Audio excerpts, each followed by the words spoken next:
Allez?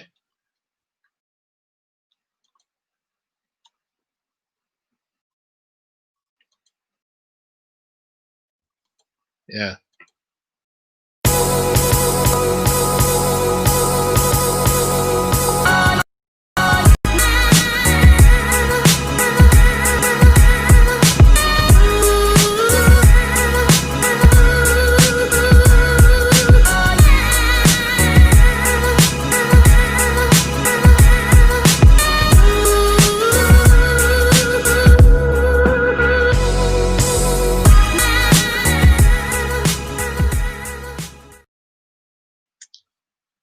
So good evening, everybody, and welcome to another edition of Biz Talk, the Black Business Empowerment and Economic Empowerment Talk Show. My name is Ade Shukoya. I'm the host, and this show is brought to you by Circulate. As you know, Circulate exists to increase the number of times that money circulates around the Black community. The end goal ultimately is obviously to build the economic basis of the UK Black community, with the view that a community is only as strong as it can provide for its own economic needs. This is not an exclusive but an inclusive approach, because it's recognizing that as a contribution to the bigger society, it's important that each community is able, strong communities basically build up societies. But in a nutshell, yeah, we weren't here last week, as you may know. And I have to start by saying it's been a tough couple of weeks. It's got better over the last few days, but it's been a tough couple of weeks. Even just talking about this right now, just really, yeah. As some of you know, the Black community lost a giant. Yeah. A giant.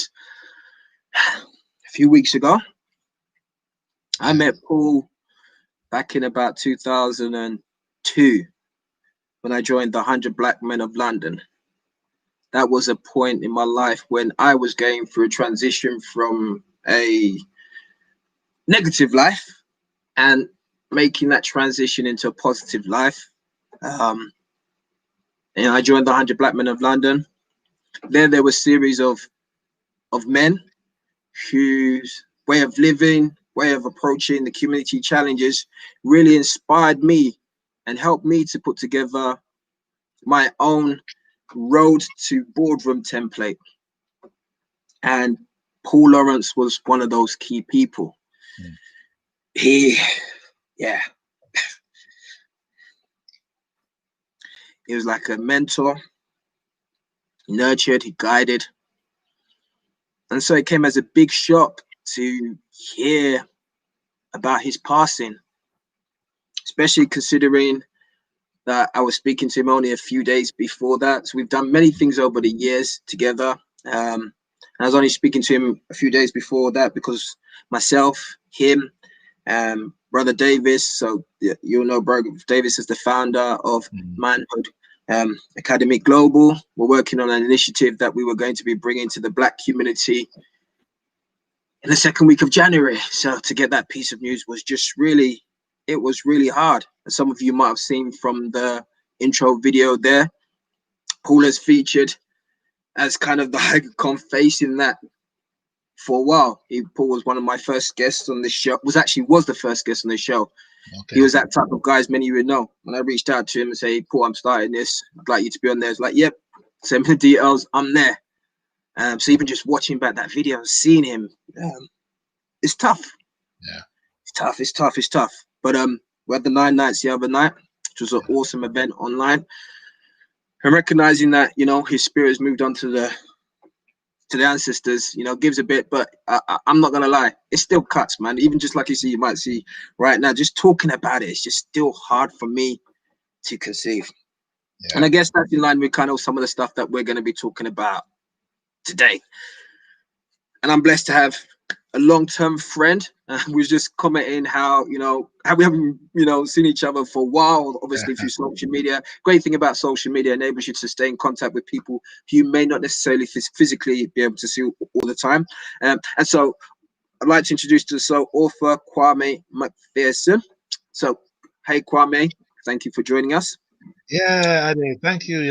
Thank you for the opportunity. And it's interesting you said about Paul because I met Paul through because he's an ardent Jamaican, and everything Jamaica, Paul's, so that's how I met. That's how I met. I used to call him his name. My name for him was Nigerian Yardi. He used to call me an honorary Jamaican. He said I'll get Yeah, a pass coming to Jamaica. yeah, So and so that's how I met him through that circle actually, and then that's how I got to know. And I guess we're kind of similar in a way because we traverse various circles. Because I'm Jamaican to the core as well as he is, so that's how I got to meet him, and then learning about what he did outside of the Jamaican community, so to speak, and the inroads that he was making. And I was impressed, very impressed with him, and realizing that he was in the process of going home. And that really hit me, that he was on the cusp. And the reason why I know this, because we were talking about housing and properties and that kind of stuff. So yeah, it was surreal. It's surreal to know that he's no longer around. But like you said, the legacy that he has left is phenomenal. It's a phenomenal legacy, and one which has inspired me, has inspired many others that I do know of. And like you said, the Nine Night was phenomenal. Hundreds of people on, which go to show a testament to the man himself. And yeah, and that we take from him and carried on. That each person in that Nine Night can take something away which they can use as a legacy from which Paul has left them, where they can now spread it out further. You know what I mean? So that's a beautiful thing, that his legacy is not only within us, but it's passing through us to others. amen. And that's how we touch, and that's how we be able to keep his name alive. His brother. I don't know if you know that his brother is a phenomenal journalist in Jamaica, and he's a sports journalist, and he's well known. And so yeah, so I know his brother's taking, because they were very close, very very close, and I know his brother's taking it very hard too. So in addition, so my condolences to everyone, because like I said, it's one of those shoes that can never be filled. But we have to recognize that, even though that may be the case, we have our own shoes to wear, which we have Of taken course, from him, if that makes sense. of course, of So course. we've taken aspects of what he has done for us and for me, and we're taking that, and we're going out and sharing and doing what we got to do. So yeah, a phenomenal legacy, phenomenal. Indeed. You know, So Paul, I know you're watching right now, yeah, yeah, bro. yeah, yeah, Absolutely. yeah, So yeah, Kwame, yeah. so first of all, Yeah. thank you for joining us, and please just introduce yourself to the people out there. So yeah, just Yeah, well, thank you for the opportunity again. Like I said, well, my name is Kwame McPherson. I'm an entrepreneur, and that basically is an author as well as an entrepreneur. I am a book coach, a book mentor. I enable other people to share their story, share their journey, and I always say that first and foremost, I'm a griot. I'm a storyteller. So for me, telling stories in the written word and keeping that alive for us as a people is important. So anyone can have a unique voice. We all have unique voices, and I enable them to tell that voice to a wider audience or to the wider world. So that's what I do in a nutshell. Because as you know, we're very multifaceted. There's many things that we do. But yeah. So the writing is what I love most, and it's the core of who I am. And like I said, I love telling stories. I love to empower and enlighten people. I provoke thought, and so I do that through the written word. The written word. awesome, great stuff. And you're right, yeah, we're multifaceted, and like my good friend Lloyd keeps on saying, there's lots of work to do. We got work to do. So yeah, What work to do? we've got to be multifaceted in order Yeah. to be able to carry on those legacies, to make an impact and make the change. And to all listeners, just so that we're aware, this show is really about not focusing on the problems, but looking at the solutions, not making Absolutely. anyone right or wrong, but looking at how do we change things for the better. And like I Yeah. always say as well, this is not an exclusive thing, it's an inclusive. How do we involve other communities to Yeah. help build our community so that the whole survives? As the Gestalt theory says, the whole is greater than the sum of its parts. So how do you bring all that Exactly. together to make it better? So Totally. let's jump straight in, because like I said, I think this is a very well-timed show. So for everybody who might not Right. know, this was actually scheduled for last week. I Right. contacted Kwame and said, Kwame, I'm not in a position right now to be able to get on air. I'm still gonna, Yeah. stay shock. And he recognized that as well. So I appreciate that, brother. So, but tell us about your book. You have a book called My Date with Depression. Is that Yeah. correct? And it's funny because, and here it is. That's the cover of My Day with Depression. You can see it. Yeah. Awesome. Um. You know, the funny thing, this particular book, because like I said, there's, I've written quite a number of books. This one is I've never written anything about me in terms of my journey. The only time I've ever written anything about myself was a short story, and that, funny enough, that short story was in one of my first short story books that I've done, called Deep Root Strong Tree, and that story was about domestic abuse and what I witnessed between my mother and my father, right? So I've never written anything else about myself in terms of my journey. Everything else has been fictionalized or non-fiction, and so this book I decided to write for whatever reason. I had finished it back in 2015. That's when I actually had it done, but I lost the manuscript because I had it on the USB. The USB got corrupted, and then that was it. So and there was a lot of work. Hold on, just 1 second, just for you younger listeners out there who don't know anything about USBs and USBs and floppy disks. This came before the cloud, so this is how we used to have to store data and carry it around. Yeah, exactly. Like, what do you mean you lost it? How can you lose it? What are you talking about? It's in the cloud. It's everywhere. Yeah, exactly. Yeah. This context. I had it on the USB, and the USB got corrupted. But funny enough, what had happened was, and I had a lot of work on it, a lot of manuscripts, a lot of content. And as when you're writing something, to lose it is one of the worst things ever. Because you just can't get it back. And then I was looking through Facebook, and with Facebook now, when you send an attachment, you can actually see what you've sent to a friend.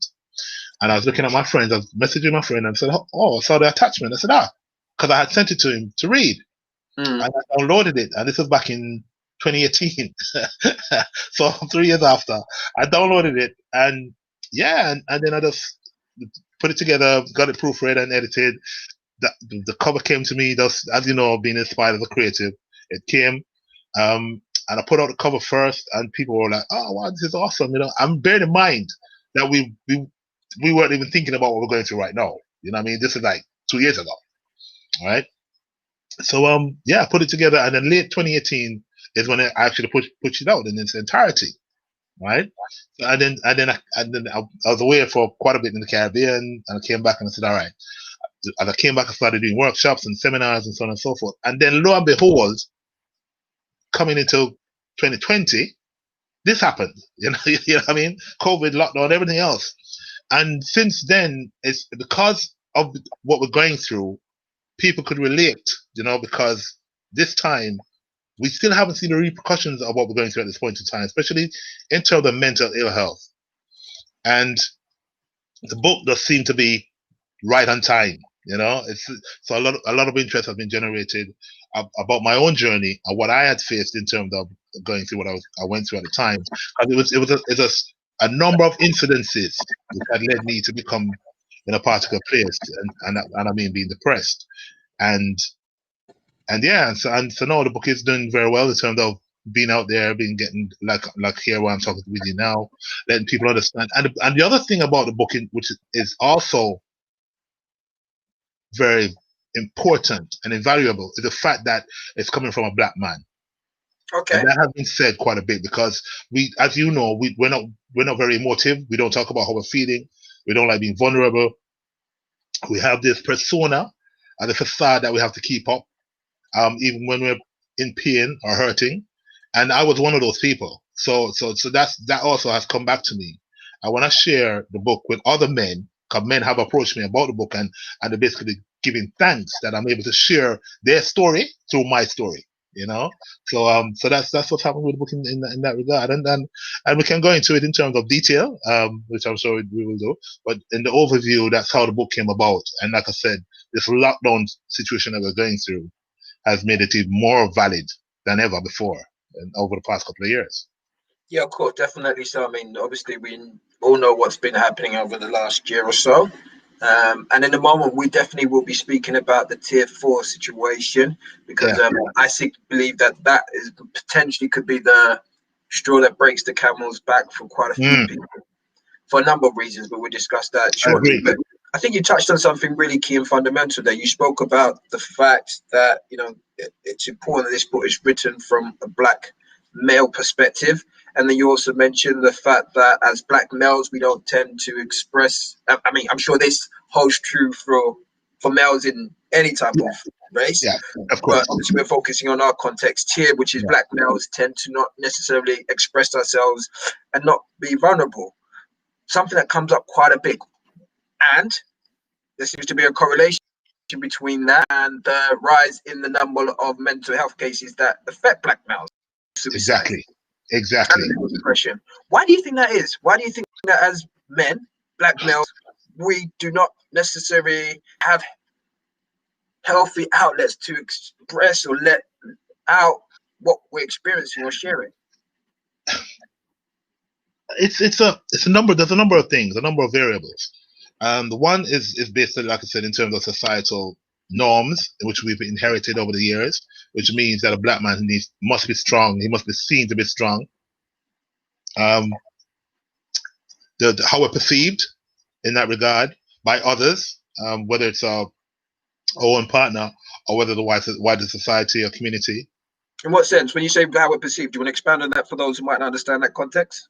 Okay, so for example, if you look in the media, you know what I mean. So we take media as an example. You'll see that we're always portrayed to be aggressive, in terms of how we're featured, and we're always portrayed to be overly sexualized. You know what I mean. So there's a certain negative aspects that have been associated with us, and that's how we're perceived. Even though you and I know that that's not who we are, but when you see it on the television, for example, or on the media, or in the newspaper, and so on and so forth, that's how we're seen. I like the way you did that. Television. So just for you guys out there, that wasn't anything to do with the accent. Carry on. So that's how it's perceived. That's how we're perceived. And even like I said, if you go into films or dramas or movies, whatever it is, that we're always seen to be strong. We're always seen to be aggressive. We're always seen to be, that kind of individual. So that perception is what people will have when they go on the street, right?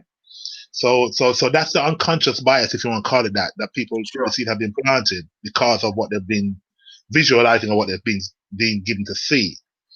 So that's one thing. And then the other thing I think also, which has a significant factor, is our interaction with the system or the way the system has played out over generations. So, for example, one of the things I touched on in my own book is, say, for example, if for African Caribbean men in particular, or African American men, for example, is I think there's a historical context in terms of why we weren't able to be open, or why we can't be seen to be vulnerable. And what I've touched on in my book, even though I'm no psychiatrist, I'm no psychologist, but this is based on my own experience, is that when the enslavers took our families, our partners, our children, and they split up the families and the partners and the children, the black man at that time could not be seen to be weak. He wanted to do something. He wanted to fight. He wanted to defend his family. He wanted to defend his community, but he couldn't do so, right?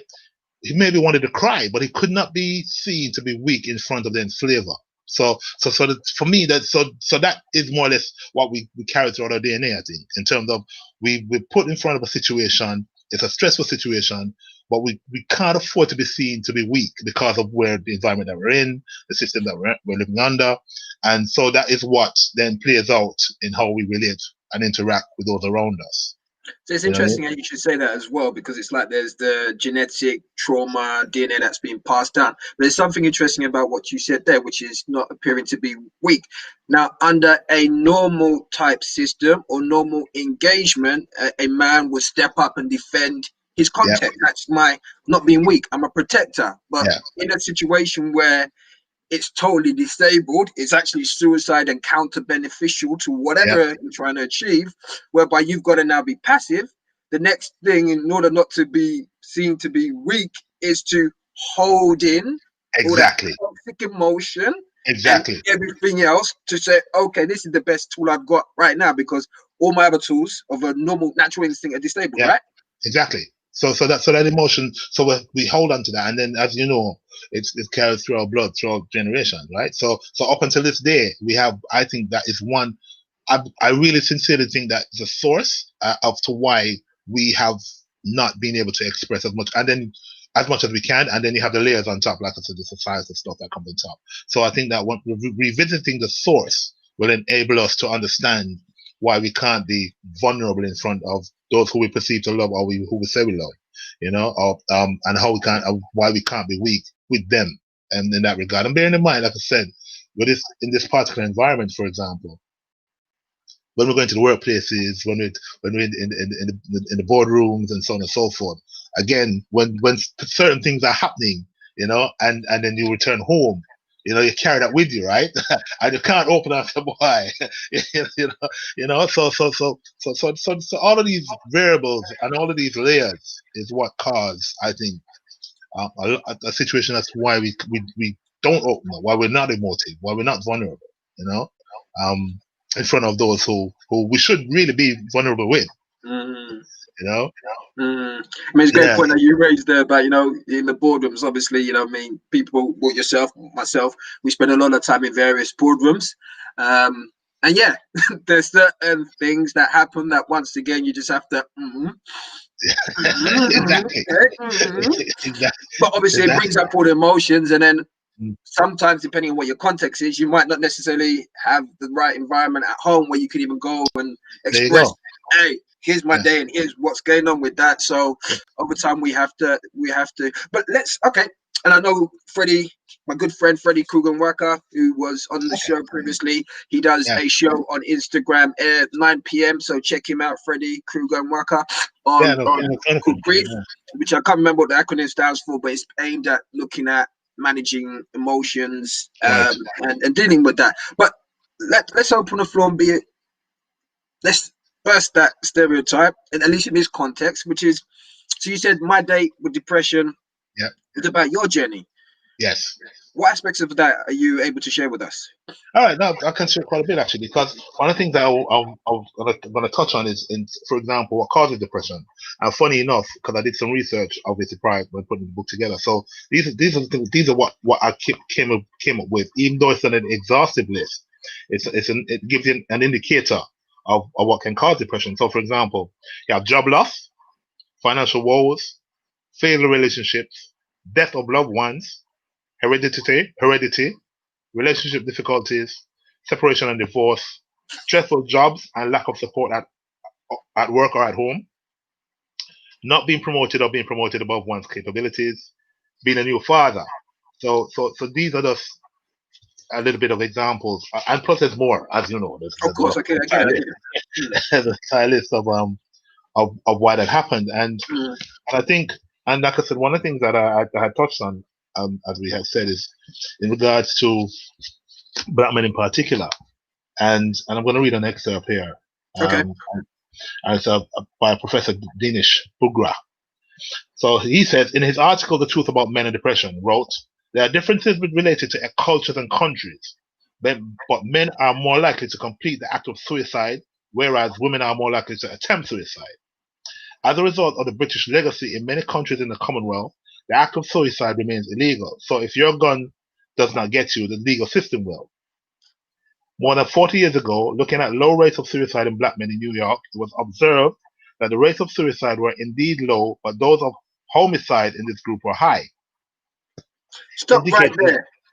I think, so wait you to come back there. And I think you've touched on really a key point there. That's something which I used to call Tupac syndrome. Which in effect, and then, there were times, so I'm going to also be vulnerable to this. There was times when I was involved in some of the things I was involved in before my life. So when I was involved in gangs, and there were times when I knowingly put myself in situations which were potentially death. And in some ways, as I grew out of that and look back on it, I could reflect and see actually it was a form of suicide, because it's like, I'm not going to take my life because there's all this negative stigma around it. But hey, at this moment, I'm so unhappy with life. If somebody kills me, I'm happy that they'll be doing me a favor. Funny you should say that, because that's what the next sentence says. There you go. See it there? Wow. It's indicating that men swagger their way out by arguing, "I will kill or get killed." I ain't killed nobody. Just to say, just to be clear, I ain't killed nobody. But I can relate to that. That's why I used to call Tupac syndrome. Yeah. So I said men tend to use more violent methods in completing suicide, and they tend to deal with their depression by drinking or through aggressions or acts of violence, for example. So, and it says, and I'm going further to say here, African Caribbean men are unique. Our history makes us who we are today. What we went through now could be traced to the massive trauma our ancestors endured. Women too have been devastated by the Mahafa, which is the journey. So the both of us have a testimony to this legacy. So exactly like I was saying earlier in regards to how it displayed this depression, and I just wanted to touch on the background in that regard. So in terms of my journey began when I had left the UK to live in Canada. I went to live for a period of time, and I went there on the basis of setting up a business with some partners. I was able to get in, and I was able to start putting the groundwork in, but my partners couldn't come in because one of them came from, I think, the Middle East, and there was a lot of problems with the Middle East, and the other one wasn't ready to come over to Canada yet. So anyway, what transpired was that I was able to get a lot of money, quite a lot of money, a line of credit to set up business or businesses. So I got all this line of credit, and then I basically I didn't have the finance knowledge or education. At the time, I think I went to a number of personal development seminars, and that inspired me to say, you know what, I can go out and do it. But I didn't have the knowledge. So anyway, I went out, got this, I think it was about 100,000, 150,000 pounds, well, at the time it was Canadian dollars, and I made some investments, without the knowledge. And what then started to happen, and I also had a partner which I thought knew what he was doing, but in the end he didn't, and I was just spending money and trying to prop up these businesses. So for example, I invested in real estate, so I had property. I invested in standalone stores, retail stores, one which was an import-export company. The other was importing lingerie from Brazil. So there's a lot of activity, but they weren't making any money. And then eventually, because I was spending so much, everything tanked, right? And then started to get calls, the creditors and the bank started to call me, because they want the money back, and so on and so forth. And then basically, what happened is that because I was unable to respond, I internalized that stress, because I was living with my cousin at the time. No, I was living in my own apartment, and then lost the apartment, ended up living with my cousin, and yeah, so I internalized the stress, and then that basically just compounded everything, and drove me into a place where I didn't know I was in it, actually, to tell you the truth. And I'll tell you a bit more about that later. But so that's what happened. So when I moved back to my cousin now, I was living in a basement. I'd be isolated. I'd have the curtains drawn. And when I came out of the house, I tended to go for long walks, aimlessly, So those are indicators that I was in a particular place, but I didn't know it. I had no clue that I was in it. And it went over a period of time until, because my cousin didn't see me, because she was at work all the time. But I think one day she was home, or she was on leave, and she noticed my behavior.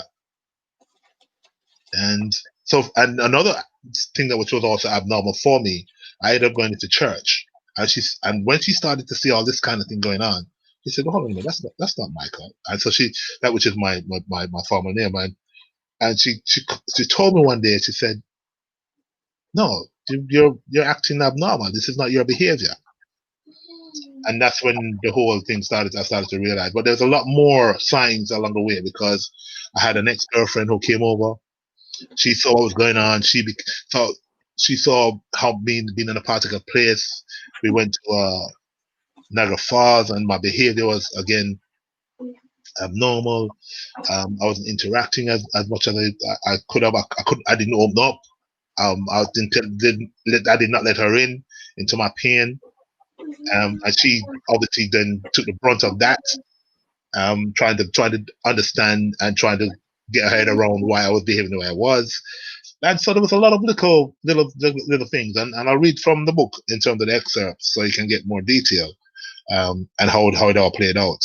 But those were the little things that took place, which I didn't, again, like I said, I just knew that I was in a place. I just didn't know what it was.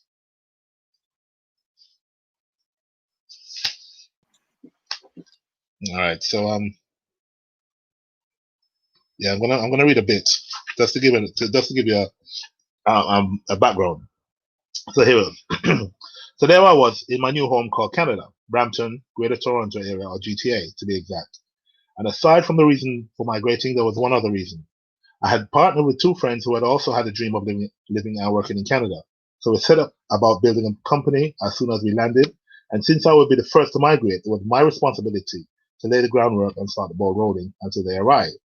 There I was, newly arrived and excited to be in Canada, and my enthusiasm began to build business.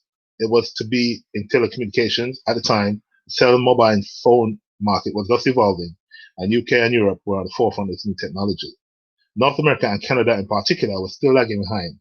We saw an opportunity and figured we would import cell mobile phones into an entirely new market. Unfortunately, and pretty soon things began to unravel. There we go. That's it. So I invested in businesses and purchased property without the financial wherewithal or knowledge as taught by the greats. Marcus Mosiah Garvey, Napoleon Hill, Robert Kiyosaki, or Tony Robbins. I was like a child seeing the beautiful blue and warm Caribbean Sea for the first time, diving straight in without the thought of whether I would swim or sink. To say I nearly drowned was an understatement. There I was without any flotation devices, paddling like a newborn, going nowhere fast, and lo and behold, began to descend. Yeah, so yeah, so my journey saw me moving from one extreme to the next. My behavior floundering. I would hide as I built and collapsed businesses, earned trust yet destroyed relationships, living as if everything was great yet to be in denial. So from one extreme to the other to another, I was living a lie. So that, and that, like I said, that is to give you a background. Okay. Another part, I was scared. The impact of watching my fledgling empire crumble about me was hard to take. The business went under, my property disappeared. What made it worse was that I could not face the other people who had believed in me and invested in me. The calls began, and I chose to hide from all and sundry, refusing to take them. You know the ones, from creditors and the trusted partners I brought into one business. I felt like there was absolutely nothing I could possibly do, and with no answers, huge debt, and a failing relationship hanging over my head, I was speeding to oblivion. So yeah. So that's what happened, and like I said, the impact it had on other people around me, because that's one thing that I learned going through that time is that because I was only thinking about myself, I was only thinking about what was happening externally, and I wasn't thinking about the people and how it's impacting on those around me who love me. You know what I mean? That was hard to take. That was hard to discern. That was hard to conceptualize. That I was hurting other people. You know, because I was hurting, but I was hurting other people, not realizing that my hurt was affecting them. You know. So yeah. So it's so here we are. So this is something like I said in terms of when we went to Niagara Falls. So this is an example of how I was trying to hide. There I was driving with my girlfriend to Niagara to visit the falls, but once again I tried hiding my feelings. This time from something so mundane. I even had trouble remembering what it was, but what I do recall was the tongue lashing I received on the ride from Toronto. You see, I had a tendency to avoid confrontation. I'm willing to deal with those tough issues, having the discussions. I would choose to run away rather like when I watched hiding underneath the kitchen table and my father and my mother fought each other. My father raining licks, my mother giving as best as she could. So again, there's also that background in terms of a backstory as to why I was doing the things I was doing. So it's almost like the situation that I was in brought up stuff which I had been through as a child, you know.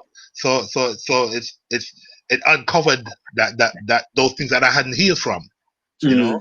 I hadn't been able to get any counseling for, because seeing that trauma at such a young age, it stayed with me. So being under a stressful situation, it just allow it to come out, you know, and Mm. that's what happened in that regard. So I could see, looking back and having on reflection, I can see how certain things can happen in your life, certain things can happen, but there's always something that started from somewhere, if that makes Of sense. course, You know triggers. what I mean? So for me, like I said, the hiding, the non-confrontational stuff started because of what I saw my mother and my father go through, and then Mm. it was compounded by what I was going through as an adult. Mm. So Yeah, once again, Shank, thank you for sharing that with us and the listeners. And there was a number of things you said there, even when you was reading out your list of different things that trigger depression, which obviously made me smile. So you spoke about there the financial issues, business pressures, work pressures, yeah, relationship breakdowns, separation, divorce, and so over the last 2 years, I've been going through a divorce. I have a family, I have 3 boys, and obviously I'm going through a divorce. right, And last year, I found myself in a similar situation to what you was talking about, which is, right. I went into heavy depression. Mm, I'm not one necessarily for depression. Well, I didn't think I was, and that's the next thing. These things sometimes teach us yeah, about ourselves, right? yeah, yeah, I didn't think I was, and it took me a while, like you said there as well, to actually even recognize that I was in depression. It was the mind was just constantly in a negative space. yeah, Got to a point where I couldn't get out of bed anymore. It just felt so yeah, cloudy. It just felt yeah, like, yeah, why bother? I yeah, wasn't yeah, yeah, eating, wasn't taking care of myself. In the process, I lost 2 businesses. mm, I lost 2 businesses, and obviously that compounded the issue because of the financial stress. And yeah, the truth is, and I can share this now, it got so bad that I got to the point that I was actually suicidal. mm, And the only thing that kept me was the fact that I have 3 boys who I love so mm, dearly. It's like, what would be the impact on them? yes, But I couldn't see any way out. yeah, And it was really, I mean, for months I wasn't able to work. And those of you know me, like, I've been working for years. I don't not work, right? I'm yeah, not working if I'm not working on projects or working with clients. But yeah, it actually came to the point where it's just like, are you available, boy? You know what? I'm not available yeah, for months, and regardless of what was happening to the bank account, it's just I couldn't function. yes, Fortunately for me, it was a case of um, through church, through God, through the support network that was around there that helped me to be able yeah, to rebuild myself, face another day, and get to the point. So what you're talking about there is real. yeah, It's yeah, scary. yeah. And now we're also going into a context of tier 4. For some people, how is this going to impact them? Well, like you know, aside from the politics of it all, I don't Yeah, think that's right. I don't think we the repercussions of this time we've seen yet. I think we're still trying to digest, how to maneuver it really. And for example, can't see anyone at Christmas and that kind of stuff. So people are still trying to maneuver themselves around it. True. But I think the magnitude of this time will be probably felt 6 months down the line. In my mind, I think because 3 to 6 months down the line, because like I said, until there's some sort of normality and people's lives get to some sort of routine and stuff, that's when we're going to start to see a lot more people having issues. Up to last week, I don't know if you heard, there's a brother out of Luton by the name of Mark Anthony Clark. He did he did same sort of community work and everything else, Jamaican guy, and he took his life. Yeah, he was depressed, and I said if I had known, I'd have reached out to him. But I didn't. It's only afterwards that I heard by a friend, and she said that she was crying. She said, "Boy, she can't believe it." Because he was like a same thing like what Paul did with you and with myself. It was the same sort of role that he played. So I think there's a lot of us, and the isolation, the uncertainty, the financial woes, the stress that brings, maybe having a family around and you can't even see a family. So there's going to be a lot of those things that are going to come and have an impact more so as time goes on, and we're going to see a lot more people having trouble with that. And this tier 4 issue is gonna bring it out. But I like I said, I personally feel that we haven't started to feel the magnitude of it yet until till sometime in the 6 months or to a year down the line. You know? I think I agree with you there, because if we even look at it from an economic point of view, right? So many businesses have had a stop and start, stop and start. Mm, Many were hoping that Christmas would give them that lifeline. That's been exactly. taken away. The financial impact of that, and the people are going to lose their Yeah. businesses, which then might then mean their houses, Yeah. relationships, and all of these Exactly. things might Exactly. take some time to play out. But Yeah. like you said, many people might find themselves in a situation which all of us find ourselves in a situation which is out of our hands. And in my experience, sometimes the feeling that we have no control over Yes. our situation is enough to bring on that depression in itself, right? Like, it's Exactly. out of my hands. Nothing I do is going to make a difference. So I agree Exactly. with you there. Yeah. That's going to Exactly. have a big impact. And that's a frightening thing. And I don't think there's the support there for it, for what's coming, because as we've seen, local authorities have been chopped to the bone really well. There's no support for it, and it's only going to become an issue when we start to see, for example, when we start to see more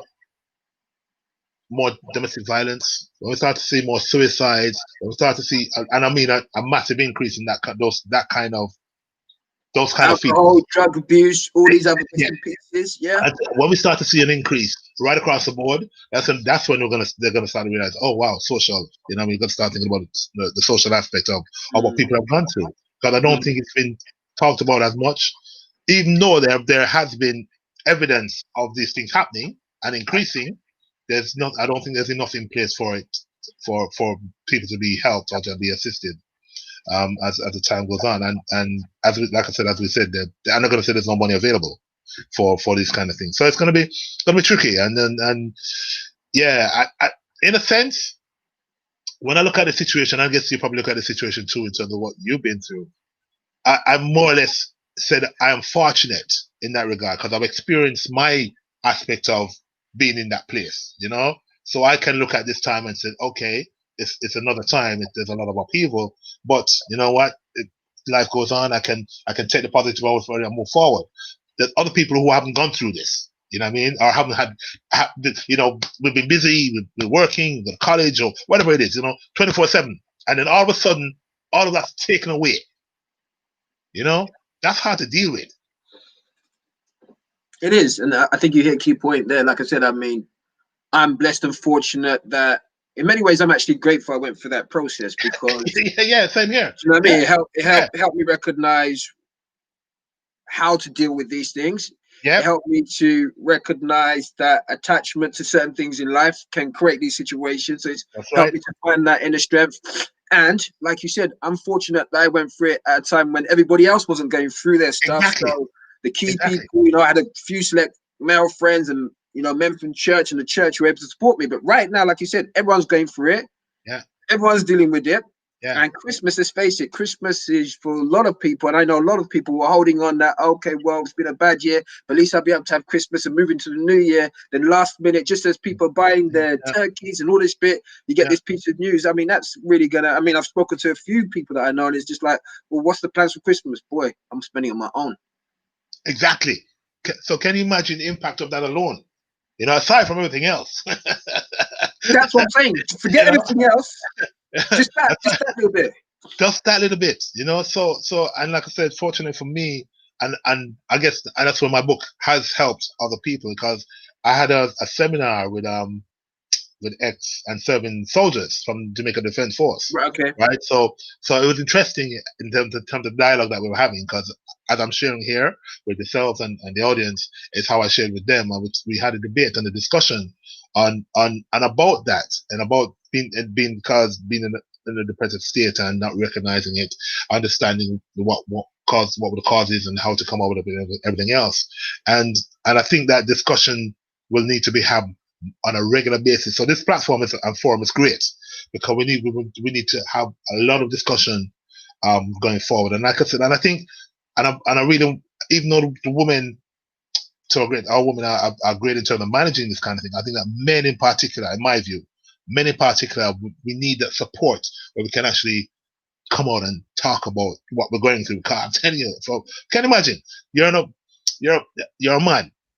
You get up every day, you go to work, you come in, you have your children, you look after your kids, and then all of a sudden, it's, you know what I mean, that impact alone, you know, and I think a lot of men won't be able to know how to manage it. So what we tend to do, we internalize it, and then it manifests itself negatively.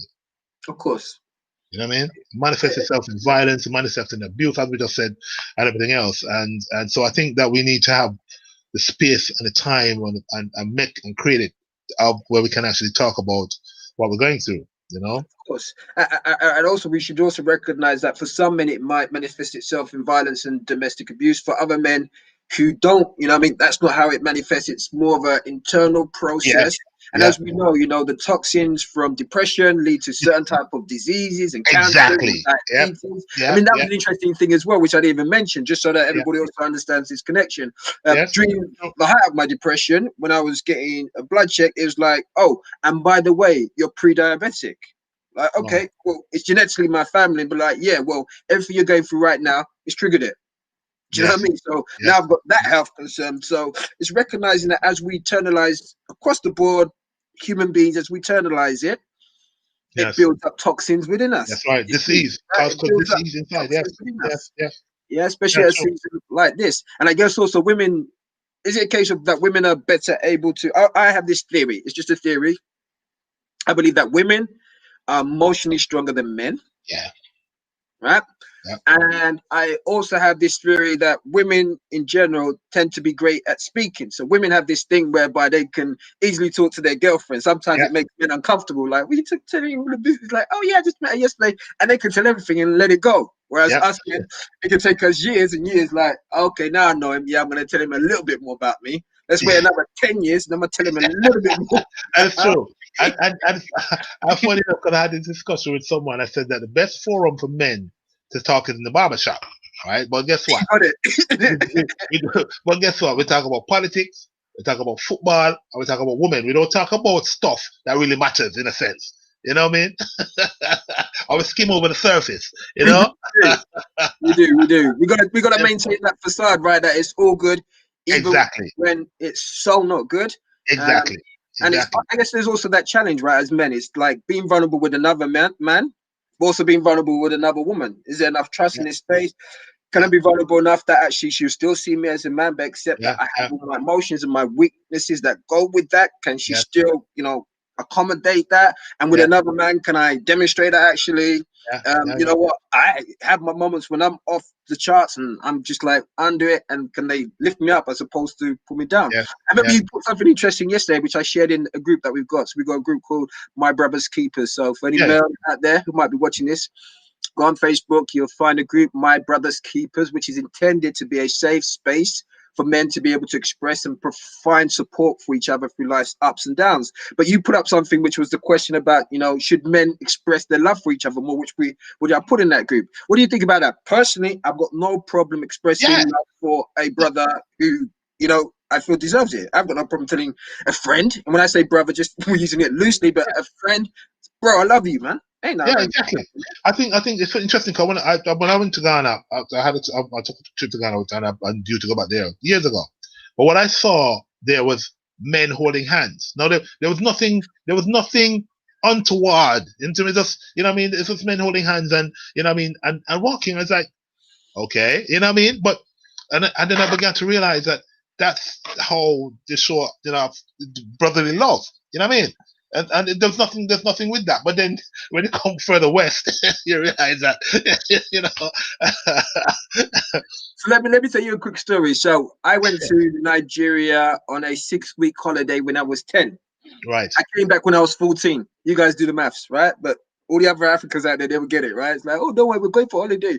The next minute, it's like, oh, yeah, you're looking for a school, but I'm going to go, no, you're staying here. Anyway, Yeah. when I came back, right, I remember there was a guy when I came back and I was in secondary school. There was another Nigerian guy who I met when I came back at the age of 14. Right. And we used to walk down the road holding hands. Because in Right. Nigeria, like I said, it's like no reason to me. It's nothing in it. We used to get ew, ish. And over time, I culturally changed. Like, oh, this is not acceptable. Oh, okay. Yeah. I'm not Yeah. supposed to. Do you know what I mean? So I hear you. Yeah. So from, like I said, and yeah, like you, I've now come to be more open when it comes to, yeah, man, Bridget. I said, because there's a friend of mine who actually was going through a lot of stuff. Again, and I I was talking to him and sent him my book and everything, and he was going through a lot of stuff. And I said, Bridget, I love you in a style. You can't afford, you know what I mean? And I, talk to him in a way that, I said, yeah, man, I love you, Bridget. We love you. You know what I mean? I don't feel no way about it. You know what I mean? But yeah, it is something that I guess we have to get back to, because not something that's far alien to us. You know what I mean? It's something that we need to get back to. And be our brother's keeper in a sense. Amen. Mm, Awesome. So I mean, I think we shared some really, really. We had a great conversation, definitely from at least from what I'm learning and what I'm receiving and what I'm also able to let go as a part of the sharing on the show. So thank you very much. So as we start getting close to wrapping up, what tips have you got for people out there? Because like we said, we're going through. Some people are going to go through challenging time, and we know that it's going to be on the spectrum. They're going to be those who are like, okay, get on with it, and there's gonna be people like, whoa, really, this is like the last straw. Yeah, the thing I learned in my journey is to talk. That's a main one. It's to talk. Find someone or open up to someone who is you get a vibe with, or there's the connection that you can be open with them. Someone who you, because I have that platform, or that where I can actually open up, to who someone's closest to me, and I have no fear of doing that now, because you know what I mean. Yeah, exactly. Once you get past the barrier, then you know what I mean. I talk to, and so I have that. Fortunately, I have that with a number of people around me. So that's the main thing, is to be able to talk. The other thing which I found very therapeutic was to write. That is so important. It enables one to express. It enables one to capture one's thoughts.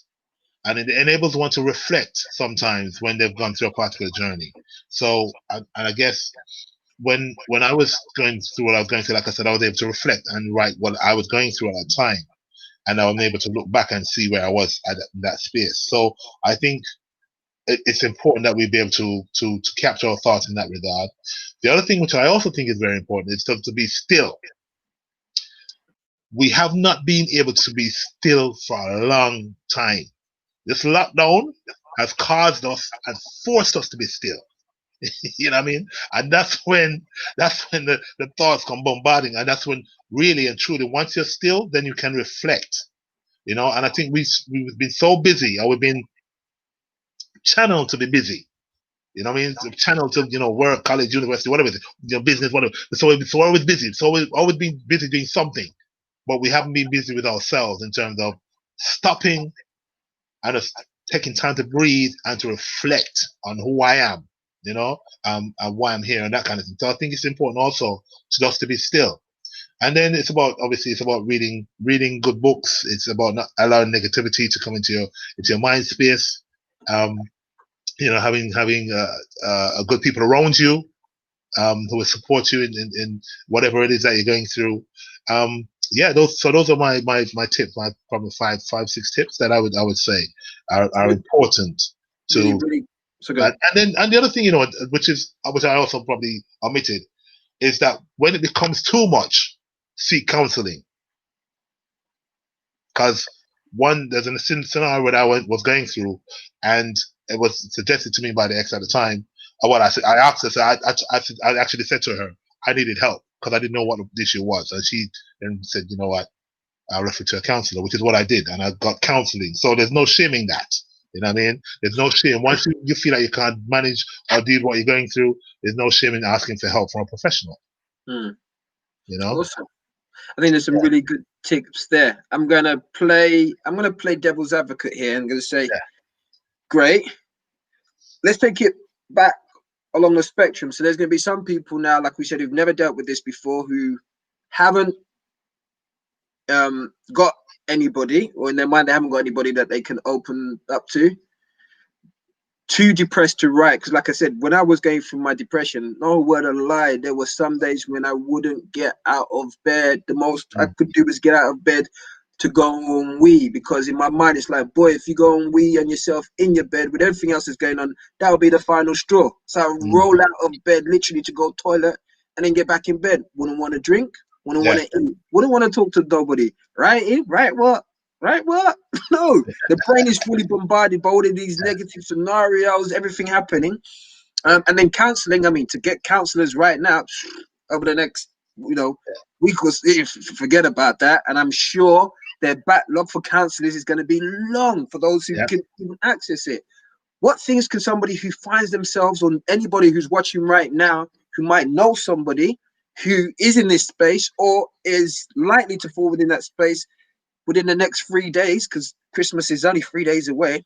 Yeah. What practical short things do you think they could do?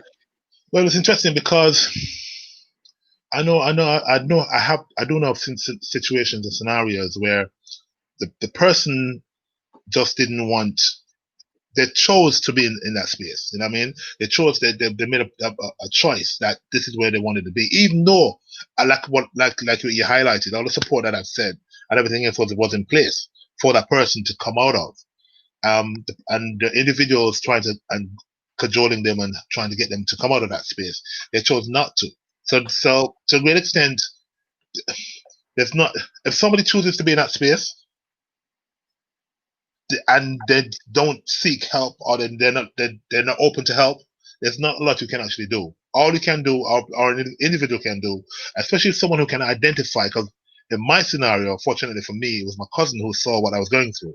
And she loved me enough to let me know that, you know what, this is not you, For somebody who's isolated, especially right now, again, it's probably just picking up the phone and just making a phone call, just reaching out. I had posted something that saying that we should tend to just reach out to someone. You know what I mean? If you haven't heard from them, reach out, and maybe on a regular basis, especially if you know that they're alone. And especially if you know that your situation is not as bad as, and like I said, I tend to just call people out of the blue and say, hey, how are you doing? How's everything going on? So that is one standpoint. For the individual who's in a scenario, who's going through what they're going through, it is difficult. And like I said, I'm no psychologist, I'm no physiologist. I just know that based on my own experience, if somebody chooses to be in that space and not seeking help, it can be difficult. It can be difficult. But someone who recognizes that can always offer help and always offer the love to support them in what they're going through. Of course. No, I appreciate it. I think I'm hoping that as listeners, we're recognizing that, there are going to be people around us. As you heard from Kwame's story, there's going to be some things, there are going to be people around us who, number one, will elicit behaviors. Yeah, who love us. People who love us. Who love us, but I'm also saying that there's going to be people around us who are going to elicit behaviors which may not be consistent. So that's going to be require those of us who might be in a good space to be mindful. Mindfulness, we talk about mindfulness from a personal point, but also asking us to extend that to a wider. So let's reach out to those, even if it's just a phone call. Yeah. Sometimes just hey, look, I'm here for you. I love you. Right. And call somebody to open up. Exactly. Even if they don't want to, and they might bring it out, but sometimes that's even enough for somebody to hold on to another day. Because sometimes deep depression is just really about day to day. Can I make it tomorrow?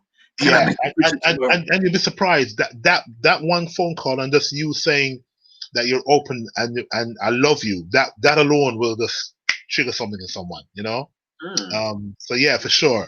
And that's what I totally agree with what you just said.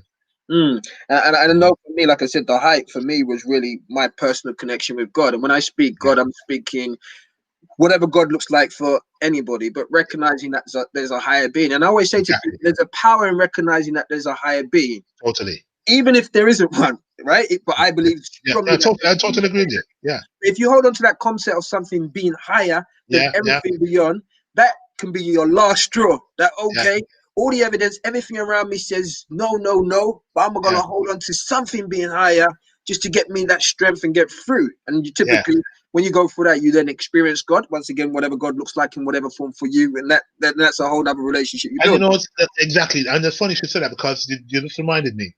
When I was going through, the higher being, of when someone said to me, "You tried all these businesses, they failed. What is it that what is the purpose? Why are you here?" That's a question that came to me, and it was during that time that the answer came. That, hold on a minute, you love writing. You've always written poetry. You always. That's where you've empowered and inspired people through your writing. And because of that conversation that I had, because of defining what my life purpose is, I was able to put my first book together, which is a poetry book called Our Eternal Legacy. And that was where the whole entire my purpose in life now started. And it's because that question was asked. You know what I mean? And don't, you could try all these other businesses. They're not going to work until you discover what your life purpose is. And that's where, like I said, it started for me.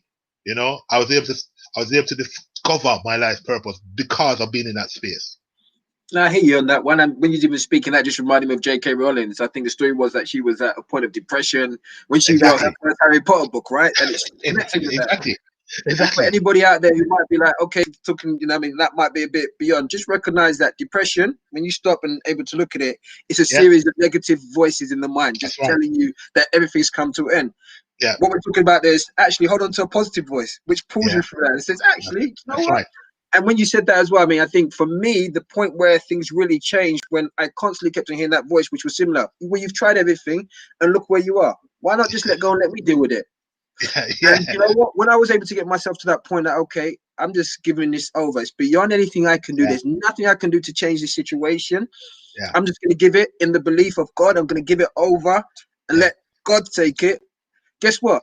The storm continues and around me, but I'm at peace. Exactly.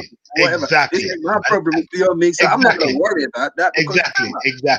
And that's why we can stand up in the storm that's going on now, right? It's because it's exactly that. You know? Awesome. It's real. Great stuff. Awesome. So as we start wrapping up, this has been awesome. How can people get hold of you? How can people get hold of you? Alrighty. Handles. They can, well, website's down at the moment, but they can email me, Kwame, Kwame, M.A. McPherson, McPherson, @gmail.com. Up on the screen. Yep. I'm on Twitter @Kwame MA.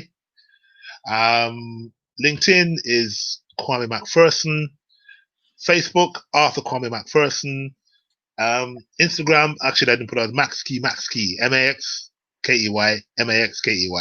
So, you know, I'm pretty, you know, I mean, pretty easy to get a hold of on social media in that regard. So yeah. Awesome. I mean, thank you very much, and I really appreciate it. Like I said, for me, thank you, Eddie.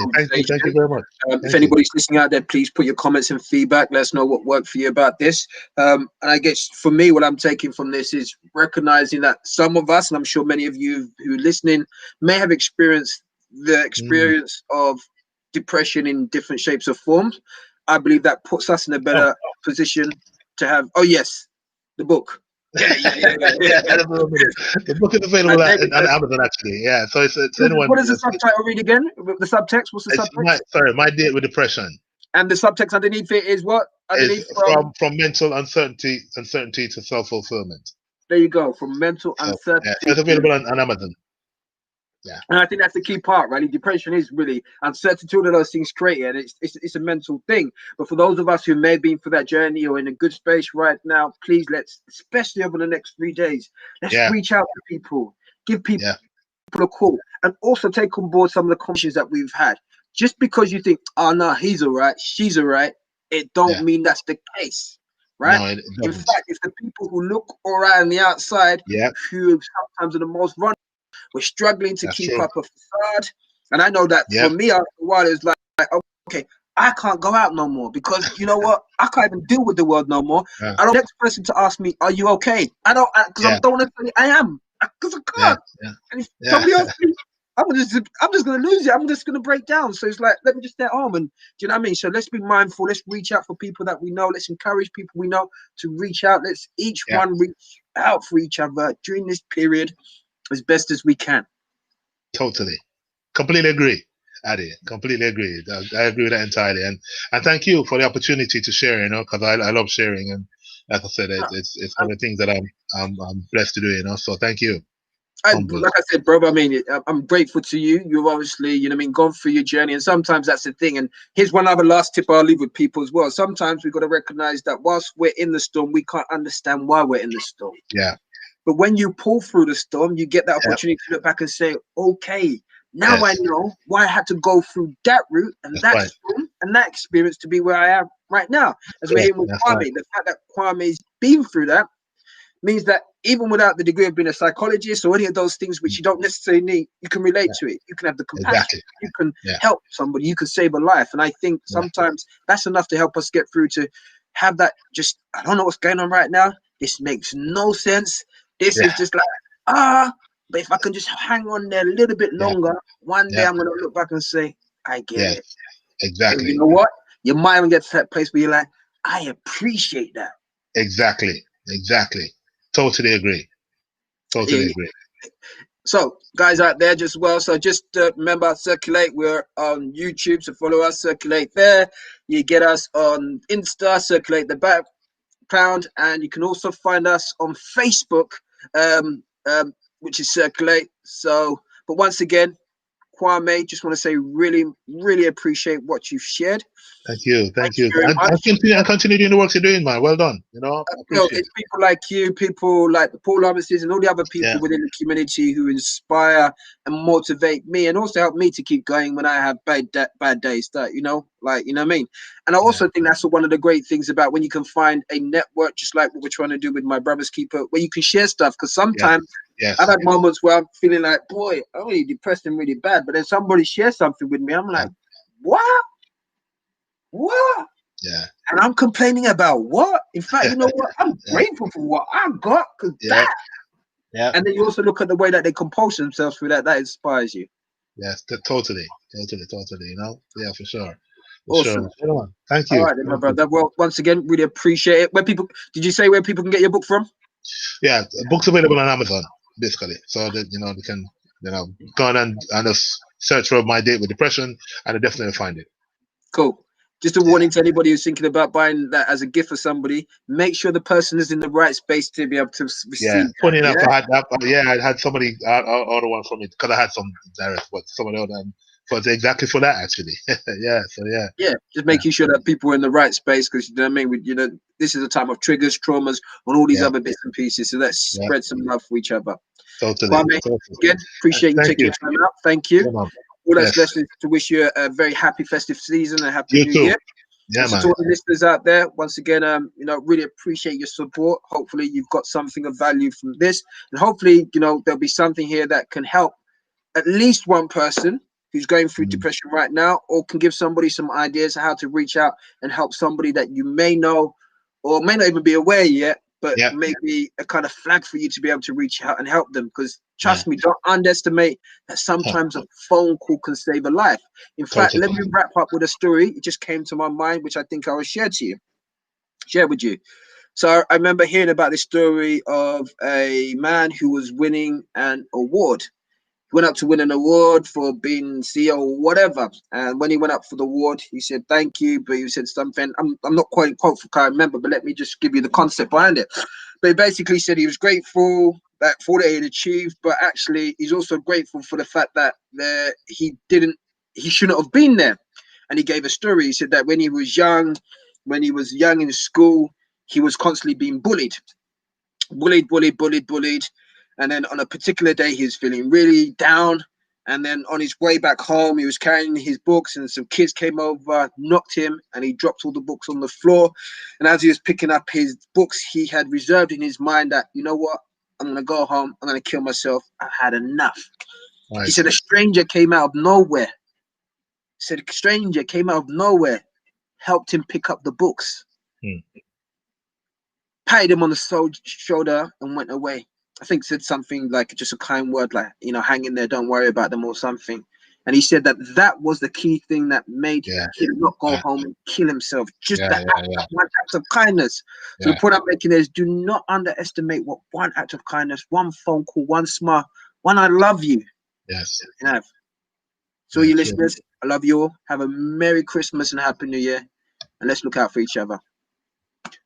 Awesome. Much love. Yes. Awesome. Thank you. Cheers.